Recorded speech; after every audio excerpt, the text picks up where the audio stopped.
మిథున రాశిలో జన్మించిన వారు ఎవరిని వివాహం చేసుకుంటే వారి జీవితం ఆనందదాయకంగా బాగుంటుందో, ఏ రాశుల వారిని వివాహం చేసుకుంటే కష్టాలు పడతారో, ఎలాంటి విషయాల్లో గొడవలు వచ్చే అవకాశం ఉంటుందో, వారి మనస్తత్వం ఎలా ఉంటుందో ఈ వీడియోలో నేను వివరిస్తాను. మిథున రాశిలో మొత్తం 3 నక్షత్రాలు ఉంటాయి. అంటే 9 నక్షత్ర పాదాలు ఉంటాయి. అవేంటంటే మృగశిర నక్షత్రంలోని 3-4 పాదాలు, ఆరుద్ర నక్షత్రంలోని అన్ని పాదాల వారు, పునర్వసు నక్షత్రం 1, 2, 3 పాదాల్లో జన్మించిన వారందరికీ కూడా ఈ ఫలితాలు వర్తిస్తాయి. ముందుగా వీరి స్వభావం ఎలా ఉంటుంది అంటే, ఈ రాశికి అధిపతి బుధుడు. ఇది ద్విస్వభావ రాశి. వీరు ఎక్కువగా మాట్లాడతారు. అంటే ఓపెన్ గా, చలాకీగా, చురుకుగా ఉంటారు. దేనినైనా తేలికగా తీసుకుంటారు. ఆ ఓపెన్నెస్ వల్ల వీరికి మిత్రులు ఎక్కువగా ఉంటారు. వీరితో కొంతసేపు మాట్లాడగానే ఏదో ఎప్పటి నుండో పరిచయం ఉన్నట్లుగా ఫ్రీగా సంభాషిస్తారు. హాస్య ప్రియులు. భవిష్యత్తు గురించి ప్రణాళికలు చాలా చక్కగా వేస్తారు. వీరిలో ఉండే అతి ముఖ్యమైన విషయం ఏంటంటే, వీరికి ఎవరైనా నచ్చకపోతే ముఖం మీద తిట్టకుండా, వారు నొచ్చుకోకుండా చమత్కారంగా చివాట్లు పెట్టగల నేర్పరులు. వీరికి తిట్టారు అనే మాట రాకుండా ఎదుటి వారికి బుద్ధి చెప్పగల నేర్పరులు. వివాదాలకు కొంచెం దూరంగానే ఉంటారు. మరీ చిరాకు వస్తేనే తప్ప గొడవలకు వీలైనంత వరకు దూరంగా ఉండే స్వభావం. కానీ వీరిలో ఉండే ఒక ఇబ్బందికర లక్షణం ఏంటంటే, ఏదైనా జరిగితే ఆ విషయాన్ని అక్కడితో వదిలేసినట్లుగా ఉంటారు. కానీ మనసులో దాని గురించే చాలా లోతుగా ఆలోచిస్తూ ఉంటారు. డీప్ థింకింగ్ అంటాం కదా, ఆ అలవాటు ఉంటుంది వీరికి. అంటే ఉదాహరణకు, వీరి మనసు నొచ్చుకునేలాగా ఏమైనా మాట్లాడితే చాలా స్మూత్ గా తిప్పికొడతారు. కానీ చాలా రోజులు లోపల దాని గురించి ఆలోచిస్తూ మదన పడుతూ ఉంటారు. చూసిన వారు ఎంత సులువుగా తీసుకుని విన్నట్లు వదిలేశారో అనుకుంటారు. ఈ మిథున రాశి ద్విస్వభావ రాశి కావటం వల్ల ఏదైనా నిర్ణయం తీసుకోవాల్సిన సందర్భం వచ్చినప్పుడు ఎటో తేల్చుకోలేకపోతారు. ఇక వివరాల్లోకి వెళ్తే, రాశి చక్రంలో ఉన్న 12 రాశుల వారికి ఈ మిథున రాశి వారితో వివాహ పొందన ఎలా ఉంటుందో ఇప్పుడు చూద్దాం. రాశి చక్రంలో మొట్టమొదటి రాశి మేషరాశి. మేషరాశికి అధిపతి కుజుడు. వీరి స్వభావం ఎలా ఉంటుంది అంటే, వీరికి దూకుడుతనం, కోపం, పౌరుషం, పట్టుదల ఎక్కువగా ఉంటాయి. కాస్త మూర్ఖత్వం కూడా ఉంటుంది అని చెప్పవచ్చు. కుజుడు సైన్యాధ్యక్షుడు కాబట్టి మేషరాశిలో పుట్టిన వారికి కూడా న్యాయకత్వ లక్షణాలు నిండుగా ఉంటాయి. డామినేట్ చేయాలి అని చూస్తారు. వీరి కంపాటబిలిటీ చూస్తే, మేషరాశికి అధిపతి అయిన కుజుడికి, మిథున రాశికి అధిపతి అయిన బుధుడికి మిత్రత్వం లేకపోయినా, జోడియాక్ పొజిషన్ బట్టి చూస్తే మేషరాశి నుండి మిథున రాశి తృతీయ స్థానం అయితే, మిథున రాశి నుండి మేషరాశి 11వ స్థానం అవుతుంది. కాబట్టి కంపాటబిలిటీ కుదురుతుంది. కానీ మిగిలినవన్నీ అంటే లగ్నం, నక్షత్రం అన్ని జాగ్రత్తగా చూసుకున్న తర్వాత వివాహం చేసుకోవచ్చు. ఇక వీరి మైండ్ సెట్ విషయానికి వస్తే, మిథున రాశి వారు చురుకుగా, చలాకీగా ఉండే మనుషులు. మేషరాశి వారేమో ముక్కుసూటి స్వభావాలు, కోపాన్ని ఆపుకోలేకపోతారు. మేషుల ఆవేశానికి, దూకుడుతనానికి కొన్ని సందర్భాల్లో మిథునులు బాధపడక తప్పదు. రెండవ రాశి వృషభ రాశి. వృషభ రాశికి అధిపతి శుక్రుడు. వృషభ రాశి వారి స్వభావం ఎలా ఉంటుంది అంటే, వీరు అలంకార ప్రియులు. బాగా తయారవ్వాలని, మంచి బట్టలు వేసుకోవాలని కోరుకుంటారు. అలాగే హార్డ్ వర్కింగ్ చేస్తారు. ఎంతైతే కష్టపడతారో అంత విశ్రాంతిని తీసుకుంటారు. అలాగే బాధ్యత కూడా ఎక్కువగానే ఉంటుంది. కానీ పని విషయంలో కాస్త నిదానంగా శ్రద్ధగా చేస్తారు. పొంతను చూసుకుంటే వృషభ రాశి నుండి మిథున రాశి 2వ స్థానం అవుతుంది. మిథున రాశి నుండి వృషభ రాశి 12వ స్థానం అవుతుంది. అంటే ఇరువురికి మధ్య ద్విద్వాదశ భావం అవుతుంది. ఇలా చూస్తే మ్యాచ్ అవ్వట్లేదు. కానీ వృషభానికి అధిపతి అయిన శుక్రుడు, మిథునానికి అధిపతి అయిన బుధుడు మిత్రగ్రహాలు కాబట్టి కంపాటబిలిటీ కుదురుతుంది. అయినప్పటికీ ద్విద్వాదశ భావం వచ్చింది కాబట్టి చాలా జాగ్రత్తగా మిగిలిన గ్రహస్థితి పరిశీలించాక మాత్రమే వివాహం చేసుకోవటం ఉత్తమం. కానీ ఇక్కడ గమనించాల్సిన విషయం ఏంటంటే, వృషభ రాశి పురుషుడికి మిథున రాశి స్త్రీనిచ్చి వివాహం చేస్తే ప్రాబ్లం లేదు. కానీ మిథున రాశి అబ్బాయిని వృషభ రాశి అమ్మాయితో వివాహం చేయకూడదు. అలా చేసినట్లయితే కనుక వైవాహిక జీవితంలో చాలా ఇబ్బందులు వస్తాయి. 3వ రాశి మిథున రాశి. అమ్మాయిది అబ్బాయిది ఇద్దరిది మిథున రాశి అయితే వివాహం చేసుకోవచ్చు, చేసుకోవద్దు అని ఎవరో చెప్పరు. కానీ చేసుకోకపోతే మంచిది అనటానికి ఒక బలమైన కారణం ఉంది. అదేంటంటే ఇద్దరు ఒకే రాశి వారి, అంటే భార్యాభర్తలు ఇద్దరిది ఒకే రాశి కాబట్టి గ్రహస్థితి ఇంచుమించు ఇద్దరికి ఒకేలా ఉంటుంది. గ్రహాలన్నీ అనుకూలంగా ఉన్నప్పుడు బానే ఉంటుంది. కానీ ఏలినాటి శని కానీ, అష్టమ శని కానీ, అర్ధాష్టమ శని కానీ జరుగుతున్నట్లయితే ఆ సందర్భంలో భార్యాభర్తలు ఇద్దరికీ కలిసి రాదు. ఇద్దరి పనులు కూడా నిదానంగా సాగుతాయి. ఒకేసారి కష్టాలన్నీ మీద పడతాయి. అలాంటి పరిస్థితుల్లో ఆ ఇబ్బందులను తట్టుకోలేక విడిపోయే పరిస్థితి వస్తదనే ఒకే ఒక కారణం వల్ల జ్యోతిష్యులు ఒకే రాశిలో జన్మించిన అమ్మాయి అబ్బాయిని వివాహం చేసుకోవద్దు అని సూచిస్తారు. లేదండి మేము ఇష్టపడ్డాం, ఎలా ఉన్నా పర్వాలేదు, మా తంటలేయో మేము పడతాం అనుకునే వాళ్ళు చక్కగా చేసుకోవచ్చు.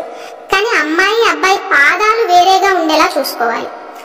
4వ రాశి కర్కాటక రాశి. కర్కాటక రాశికి అధిపతి చంద్రుడు. వీరి స్వభావం ఎలా ఉంటుందంటే చాలా మృదువైన మనసు, ఓర్పు, సహనం ఉంటాయి. అందరితో ఇట్టే కలిసిపోతారు. వీరిలో ఉన్న గొప్ప లక్షణం ఏంటంటే ఎవరైనా నిరాశ పడుతుంటే కర్కాటక రాశిలో జన్మించిన వారు ప్రోత్సహిస్తూ సపోర్ట్ చేస్తూ ఉంటారు. బంధు ప్రీతి, కుటుంబం మీద ఆపేక్ష ఉంటుంది.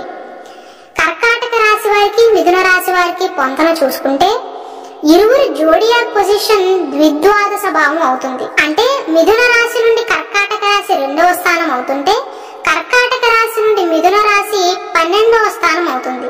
పైగా బుధ చంద్రులకి మిత్రత్వం కూడా లేదు. కాబట్టి వీరి మ్యారేజ్ కంపాటబిలిటీ బిలో యావరేజ్ గా ఉంటుంది అని చెప్పవచ్చు. ఇరువురికి వివాహ పొంతనలో ఎక్కువ పాయింట్లు రావు. కాబట్టి ఈ 2 రాశులకి చెందిన వారు తప్పకుండా వివాహం చేసుకోవాలి అని అనుకుంటే కనుక ముందుగా లగ్నం, నక్షత్రం అన్ని పరిశీలించాకే ముందుకు వెళ్ళటం ఉత్తమం. అయితే ఇక్కడ గమనించాల్సిన విషయం, మిథున రాశిలో జన్మించిన స్త్రీ కర్కాటక రాశిలో పుట్టిన పురుషుని వివాహం చేసుకోకూడదు. కానీ మిథున రాశిలో జన్మించిన అబ్బాయికి కర్కాటక రాశిలో జన్మించిన అమ్మాయినిచ్చి వివాహం చేయొచ్చు. 5వ రాశి సింహరాశి. సింహరాశికి అధిపతి సూర్యుడు. వీరి బిహేవియర్ ఎలా ఉంటుంది అంటే కాస్త కోపం, పట్టుదల, పౌరుషం ఎక్కువగా ఉంటాయి. వారి మాటే నెగ్గాలి అని కోరుకునే స్వభావం, డామినేటింగ్ క్యారెక్టర్ గా మనం చెప్పుకోవచ్చు. కొంచెం అహంకారం కూడా ఎక్కువగానే ఉంటుంది. సింహరాశి వారికి మిథున రాశి వారికి కంపాటబిలిటీ చూసుకుంటే సింహరాశి నుండి మిథున రాశి 11వ స్థానం అవుతుంది. మిథున రాశి నుండి సింహరాశి 3వ స్థానం అంటే 3వ స్థానం అవుతుంది. పైగా సూర్య బుధులు మిత్రగ్రహాలు. వీరిద్దరి కాంబినేషన్ చాలా బాగుంటుంది. కాకపోతే మిథున రాశి వారు ఎప్పుడూ జోవియల్ గా ఉంటారు. సింహరాశి వారేమో కాస్త కోపంగా, యాంగిల్ ఫేస్ తో హుందాతనంగా ఉంటారు. ఇరువురికి చిన్న చిన్న మనస్పర్ధలు వచ్చే ఛాన్సెస్ ఉన్నప్పటికీ వైవాహిక జీవితం చాలా చక్కగా ఉంటుంది. సింహరాశి వారికి ఆధిపత్య ధోరణి ఎక్కువ కాబట్టి వీరితో మిథున రాశి వారు కాస్త జాగ్రత్తగా ఉండాల్సిన అవసరం ఉంటుంది. 6వ రాశి కన్యా రాశి. కన్యా రాశికి అధిపతి బుధుడు. కన్యా రాశి వారికి కలుపుగోలుతనం ఎక్కువ, బంధువుల మీద ఆపేక్ష ఉంటుంది. బంధువులు ఏదైనా సహాయం అడిగితే కాదు లేదు అంటే వాళ్ళు ఏమైనా అనుకుంటారేమోనని ఆలోచించి సహాయాలు చేస్తారు. మొహమాటం ఎక్కువ. వాళ్ళేమనుకుంటున్నారో వీళ్ళేమనుకుంటున్నారో అనే ఆలోచనలు వీరిలో ఎక్కువగా ఉంటాయి. జీవిత భాగస్వామి విషయంలో వీరి భర్త లేదా భార్య అందరికంటే వీరికే ఎక్కువ ప్రాధాన్యతను ఇవ్వాలి అని కోరుకుంటారు. అంటే పొసెసివ్నెస్ ఎక్కువగా ఉంటుంది. పట్టించుకోకపోతే నన్ను నువ్వు పట్టించుకోవట్లేదు అని వాగ్వాదానికి కూడా దిగుతారు. ఈ కన్యా రాశి వారిని కనుక ప్రోత్సహించే భర్త లేదా భార్య దొరికితే గొప్ప గొప్ప విజయాలు సాధిస్తారు. ఈ కన్యా రాశి వారికి మిథున రాశి వారికి కంపాటబిలిటీ చూసుకుంటే మిథున రాశికి అధిపతి బుధుడే, కన్యా రాశికి కూడా అధిపతి బుధుడే. ఇరువురి జోడియాక్ పొజిషన్ చూసుకుంటే మిథున రాశి నుండి కన్యా రాశి 4వ స్థానం అయితే కన్యా రాశి నుండి మిథున రాశి 10వ స్థానం అవుతుంది. కాబట్టి వీరిద్దరికీ కూడా కంపాటబిలిటీ కుదురుతుంది. ఇరువురికి చక్కగా వివాహం చేయవచ్చు. కాకపోతే 2 ద్విస్వభావ రాశులే కాబట్టి కొన్నిసార్లు మాట పట్టింపులు వచ్చే అవకాశం ఉంటుంది. 2 రాశుల్లో పుట్టిన వారు కూడా కొన్నిసార్లు ఒకలా ఆలోచిస్తారు, ఇంతలోనే మైండ్ చేంజ్ అయిపోతుంది. ఒకప్పుడు తప్పుగా అనిపించింది ఇప్పుడు ఒప్పులా కనిపించింది. డ్యూయల్ నేచర్ కలిగిన మనుషులు. సాధారణంగా ద్విస్వభావ రాశులకి పెళ్లి చేయకపోవటమే మంచిది. ఎందుకంటే కొన్ని సందర్భాల్లో గొడవలు తారాస్థాయికి చేరతాయి. మొత్తం మీద కన్యా మిథున రాశి వారికి వైవాహిక జీవితం యావరేజ్ గా ఉంటుంది అని చెప్పవచ్చు. 7వ రాశి తులారాశి. తులారాశికి అధిపతి శుక్రుడు. వీరి బిహేవియర్ ఎలా ఉంటుంది అంటే, ఈ తులారాశి వారికి దయాగుణం, దానగుణం ఉంటాయి. పరోపకార బుద్ధి ఉంటుంది. ఈ తులారాశి వారు ఏంటంటే బయట వాళ్ళ విషయాల్లో తలదూర్చి సహాయాలు ఎక్కువగా చేస్తూ ఉంటారు. వారి సొంత పనులేమో వాయిదా వేస్తూ ఉంటారు. ధైర్యవంతులు. అంటే ఎలాంటి సిచ్యువేషన్ వచ్చినా ఏదైతే అది అవుతుందిలే అని భయపడని స్వభావం. ఇక కంపాటబిలిటీ చూసుకుంటే జోడియాక్ పొజిషన్ బట్టి తులారాశి నుండి మిథున రాశి దశమ స్థానం అవుతుంది. మిథున రాశి నుండి తులారాశి పంచమ స్థానం అవుతుంది.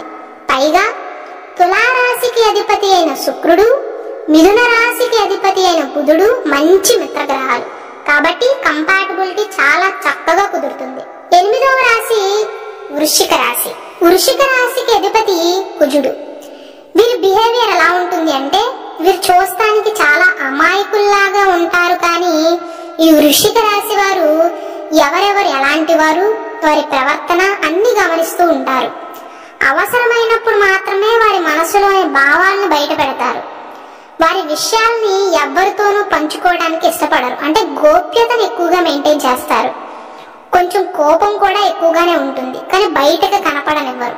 ఒకసారి చిరాకు వస్తే ఎవరి మీదైనా వృశ్చిక రాశి వారి మనసు మారదు అనే చెప్పవచ్చు.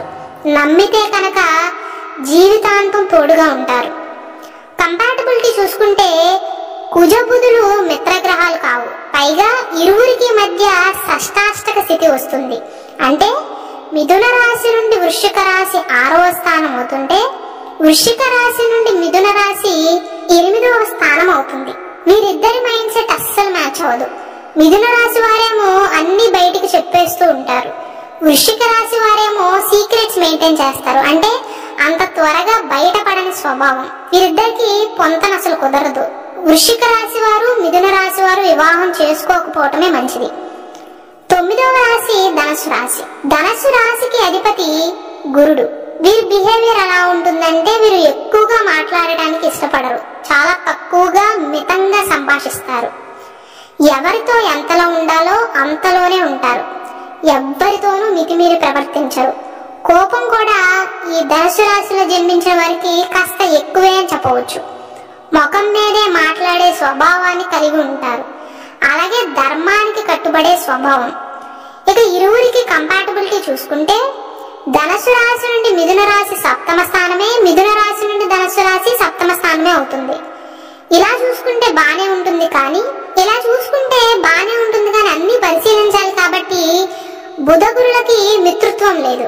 రెండు మిత్రగ్రహాలు కావు. పైగా ధనుసు రాశి, మిథున రాశి రెండూ కూడా ద్విస్వభావ రాశులే. కాబట్టి వీరిద్దరి మ్యారేజ్ కంపాటబిలిటీ యావరేజ్ గా ఉంటుంది అని చెప్పవచ్చు. అంటే కంపాటబిలిటీ కుదురుతుంది కానీ ఇరువురి లగ్నాలు, నక్షత్రాలు అన్ని జాగ్రత్తగా పరిశీలించాక మాత్రమే వివాహం చేయటం ఉత్తమం. 10వ రాశి మకర రాశి. మకర రాశి వారికి అధిపతి శని. వీరు చాలా ముక్కుసూటిగా స్ట్రైట్ ఫార్వర్డ్ గా ఉండే మనుషులు. తెలివితేటలు నిండుగా ఉంటాయి. కుటుంబం మీద ఆప్యాయత ఎక్కువగా ఉంటుంది. చాలా కష్టపడే స్వభావం. కొంచెం లేజీనెస్ కూడా ఉంటుంది అనే చెప్పవచ్చు. ఇక ఇరువురికి కంపాటబిలిటీ చూసుకుంటే, ఇరువురికి మధ్య షష్టాష్టక స్థితి వస్తుంది. అంటే మిథున రాశి నుండి మకర రాశి 8వ స్థానం, 8వ స్థానం అవుతుంటే, మకర రాశి నుండి మిథున రాశి 6వ స్థానం అవుతుంది. ఇలా 6, 8 కాంబినేషన్ వస్తే వివాహం చేయవద్దు అని సూచిస్తారు. కాబట్టి మిథున రాశి వారు మకర రాశి వారిని వివాహం చేసుకోకపోవడమే ఉత్తమం. ఇంకా ఏమైనా మ్యాచెస్ ఉంటే కనుక వీరిని పక్కన పెట్టి మిగిలిన వాటిని చూసుకోవటం మంచిది. 11వ రాశి కుంభరాశి. కుంభరాశికి అధిపతి శని భగవానుడు. వీరిది స్ట్రైట్ ఫార్వర్డింగ్ నేచర్. అన్ని న్యాయంగా, ధర్మంగా ఉండాలి అని కోరుకుంటారు. మంచి తెలివితేటలు, చురుకుదనం ఉంటాయి. ఈ కుంభరాశి వారికి జీవిత భాగస్వామి పట్ల ఎంతో ప్రేమ ఉంటుంది కానీ లోపలే దాచుకుంటారు. మాటల్లో ఎక్స్ప్రెస్ చేయలేకపోతారు. మీరు జీవిత భాగస్వామి ఏమనుకుంటారంటే ఎక్కువ ప్రేమ లేదేమో అనుకుంటారు, కానీ లోపలే దాచుకుంటారు. మిథున కుంభరాశుల వారికి కంపాటబిలిటీ చూసుకుంటే కుంభరాశి నుండి మిథున రాశి పంచమ స్థానం అవుతుంటే మిథున రాశి నుండి కుంభరాశి నవమ స్థానం అవుతుంది, అంటే 9వ స్థానం అవుతుంది. ఇలా 5, 9 కాంబినేషన్ వస్తుంది. పైగా శని బుధులు మిత్రగ్రహాలు కూడా అవటం వల్ల వీరి మైండ్ సెట్ చాలా చక్కగా కలుస్తుంది. వివాహం అయ్యాక భార్యాభర్తలు ఇద్దరికి కెరీర్ లో మంచి డెవలప్మెంట్ ఉంటుంది, అంచెలంచెలుగా ఎదుగుతారు. కాబట్టి మిథున రాశి వారికి కుంభరాశి వారితో వివాహం చేయటం మంచిది.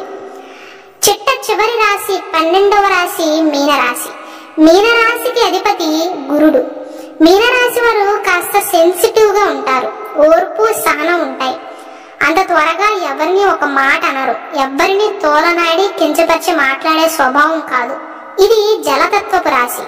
ఇక ఇరువురికి పొంతన చూసుకుంటే మిథున రాశి నుండి మీనరాశి దశమ స్థానం అవుతుంది, మీనరాశి నుండి మిథున రాశి చతుర్థ స్థానం అవుతుంది. అలాగే బుధ గురులకు మిత్రత్వం లేదు, రెండు ద్విస్వభావ రాశులే. కాబట్టి వీరు తప్ప ఇంకా ఆప్షన్ లేదు అనుకుంటేనే మిగిలిన గ్రహస్థితి పరిశీలించాక మాత్రమే వివాహం చేయటం మంచిది. అంటే మిథున రాశి వారికి ఈ మీనరాశి వారితో పాటు ఇంకో రాశిలో పుట్టిన వారి వివాహ సంబంధం కనుక ఉంటే ఇది పక్కన పెట్టి రెండవది చూసుకోవటం మంచిది. అంటే కంపాటబిలిటీ కుదురుతుంది, కానీ పెద్దగా బాగోకపోవచ్చు. ఇవి 12 రాశులతో మిథున రాశి వారి వివాహ పొంతన. అయితే ఇక్కడ ప్రేక్షకులు గమనించాల్సిన విషయం ఏంటంటే కేవలం మనిషి రాశిని బట్టి మాత్రమే మ్యారేజ్ కంపాటబిలిటీ చూసుకుని పెళ్లికి ప్రొసీడ్ అవ్వకూడదు. ఇది మొట్టమొదటి స్టెప్. ఒకవేళ అమ్మాయి అబ్బాయి రాశి కలిస్తే ఆ తర్వాత నక్షత్రాలు, ఆయుర్భావం, నాడి ఎన్ని పాయింట్లు వచ్చాయో అన్ని చూసుకోవాలి. ఈ రాశి కనుక కలిస్తే ఒక టెస్ట్ పాస్ అయినట్లే అని అర్థం. ఒకవేళ కలవకూడని రాశులు ఆల్రెడీ వివాహం చేసుకుని బాధలు పడుతున్నట్లయితే ఎటువంటి రెమెడీస్ పాటించాలో త్వరలో ఇంకో వీడియో చేస్తాను.